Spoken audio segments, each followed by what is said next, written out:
Class 12th वालों का, जैसा कि आपका कल पेपर है हिंदी कक्षा 12वीं का, तो आप सभी के लिए कुछ आईएमपी क्वेश्चन जो त्रैमासिक परीक्षा में आपके लिए पूरे आएंगे और आपके लिए 100% चांस हैं आने के। तो इनको देखिएगा। वीडियो इस पर रहने पर वीडियो को लाइक कीजिएगा। चैनल पर पहली बार विजिट करते हैं सब्सक्राइब कीजिएगा। यहाँ पे और सभी जानकारी मैं आपको दिखा देता हूँ। ये जो क्वेश्चन तो आपके लिए दिखाई दे ही रहे हैं। उसके बाद में चलिए, तो ये क्वेश्चन है आपके लिए, ये टिक कर लीजिएगा। और इसके अलावा मैं आपको बता दूं कवि परिचय और लेखक परिचय। तो लेखक परिचय में मैं आपको दिखा देता हूं कि महादेवी वर्मा का आप कर लीजिएगा। फर्स्ट लेसन का महादेवी वर्मा है, उनको करिएगा। और इसका आपके लिए जो आपका दिया हरिवंश राय बच्चन, तो हरिवंश राय बच्चन का भी आप इधर से कर लीजिएगा। ठीक है, तो इसमें आप देखिए, जहाँ दाना रहते वहाँ नादान होते, ये क्वेश्चन आप क्लिक करना। उसके बाद देखिएगा नेक्स्ट, शीतलवाणी में आग से क्या अभिप्राय है, ये क्वेश्चन भी आप क्लिक करना है। उसके बाद देखते हैं कि ये वाला एक और क्वेश्चन करना है, नीड़ों से झाँक रहे होंगे। इसके बाद में नेक्स्ट देखते हैं आगे। इन क्वेश्चंस को आपको नहीं करना है। बहादो गया और इसका वर्णन भी आपके लिए करना है, ये हो जाएगा। और इसके बाद में देखते हैं पतंगों के साथ साथ बच्चों का क्या संबंध, ये हो जाएगा। और कपास वाला, ये क्वेश्चन भी आपके लिए सभी इंपॉर्टेंट क्वेश्चन है। चलिए आगे देखते हैं। आसमान में आपके लिए रोमांचित शरीर का संगीत का संबंध है, और ये छोटे छोटे हैं तो इनको दोनों को भी कर लीजिएगा। चलिए उसके बाद देखते हैं कविता के बहाने एक कर दें, ये आपके लिए बहुत इंपॉर्टेंट है, ये भी आपको करना है। उसके बाद देखते हैं आगे, और आगे उड़ने खिलने का क्या संबंध बनता है, इसको भी आप कर लीजिएगा। और देखते हैं आगे क्वेश्चन। तो आगे आपके लिए कविता के संदर्भ बिना मर जाए, ये आपका क्वेश्चन भी इम्पोर्टेंट है सभी के लिए। और इसके बाद देखते हैं आगे यहाँ पे आप देखिए, भाषा की सहूलियत बरतने वाला आपका क्वेश्चन है, बहुत अच्छा क्वेश्चन है।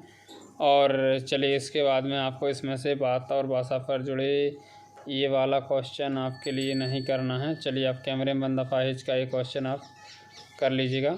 ठीक है, उसके बाद आगे देखते हैं। आगे भक्तन का क्वेश्चन है, बहुत बढ़िया क्वेश्चन, इंपॉर्टेंट क्वेश्चन है। वास्तविक नाम छुपाने वाला, और प्रश्न पर लेखिका का क्या उत्तर दिया। और ये आपका बहुत इंपॉर्टेंट है, देहाती कैसे हो गई, ये वाला क्वेश्चन ही बहुत इंपॉर्टेंट है, ज़्यादा क्वेश्चन नहीं है। बाजार का जादू चढ़ने पर आपको क्या असर पड़ता है, ये भी आपको कर लेना है। चलिएगा, उसके बाद देखते हैं आगे। और आगे आपका बाजारूपन से क्या तात्पर्य, ये भी आपको करना है। इसके बाद देखिएगा, लोगों ने लड़कियों की टोली को मेढक मंडली के नाम से, तो ये भी आपके लिए कर लेना है अच्छे से। और आगे देखते हैं इसके बाद के जो क्वेश्चन है, गुड़धानी दे पानी दे, ये क्वेश्चन भी आपको कर लेना है। टेलीग्राम पर आपको पीडीएफ प्राप्त हो जाएगी। और एक गांव में महामारी फैलने के बावजूद भी लुट्टन पहलवान ढोलक बजाने का, और ढोलक की आवाज़ पूरे गांव में कैसे असर होता है, ये भी आपको करना है।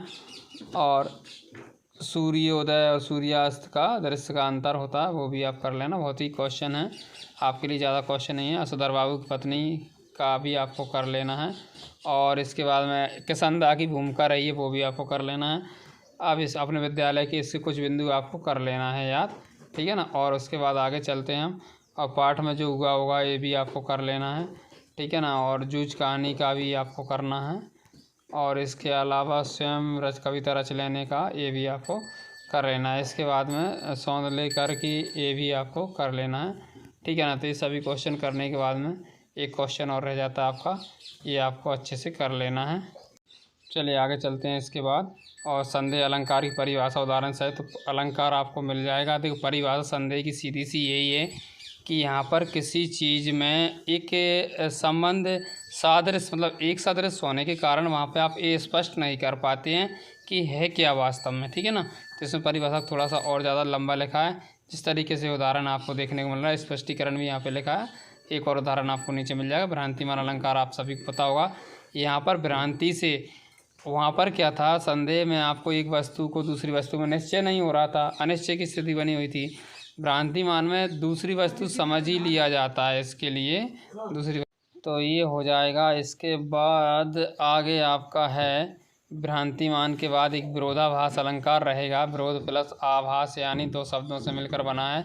वास्तविकता में यहाँ विरोध नहीं होता, फिर विरोध दर्शाया जाता है। इस तरीके से एक एग्जाम्पल आपको यहाँ मिल जाएगा। इसके कई एग्जाम्पल मैं आपको और भी दिखा देता हूँ। यहाँ पे ये देखिएगा, दूसरा एग्जाम्पल है, तीसरा है। इस तरीके से और भी एग्जाम्पल आपके लिए यहाँ पे और मिल जाएंगे। या फिर इसके बाद में आपका सोठा छंद आ जाएगा। सोठा छंद करने के बाद आपके लिए वर्णिक छंद में कवित्व है। कवित्व में आपको उदाहरण मिल जाएगा इसका।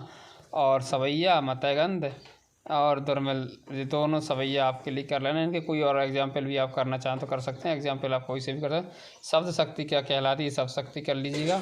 शब्द शक्ति यानी शब्द का अर्थ बताने वाली शक्ति शब्द शक्ति कहलाती है। अभिधा लक्षण व्यंजन 3 है, इसमें थोड़ा विस्तार से दिया गया है, तो आप सिर्फ इतना कर लीजिएगा, अभिधा का वो कर लीजिएगा। उसके बाद में आपके लिए कुछ शब्दों के अर्थ दिए गए हैं। यहाँ पे मोहन पढ़ रहा है, ये अभिधा है। इस तरह से लक्षणा भी आ गई है इसमें। लक्षणा में बिहार जाग उठा, इसे किसी लक्षण के आधार पर अर्थ होता है। और फिर व्यंजना आती है आपकी, तो व्यंजना भी आप प्रयोजनवती लक्षणा, मतलब लक्षणा के कुछ उदाहरण अलग अलग हैं, क्योंकि 2 प्रकार हैं, प्रयोजनवती और आपका रूढ़िवादी, ठीक है ना। ये व्यंजना है तो व्यंजना के भी आपके कुछ प्रकार हैं, प्रकारों को आप भले मत देखिएगा। इसके बाद आपको ये शाब्दिक व्यंजना और आर्थी व्यंजना 2 तरीके से दिया है। चलिए, इसके बाद में शब्द गुण आते हैं। शब्द गुण आपको पता ही है, प्रसाद, माधुरी, ओज, प्रसाद आपके लिए तो माधुरी गुण हो जाएगा। माधुरी गुण के बाद में उदाहरण हो जाएगा इसका, ओज गुण हो जाएगा, ओज गुण का उदाहरण हो जाएगा, और प्रसाद गुण हो जाएगा, और प्रसाद गुण का आपका उदाहरण हो जाएगा।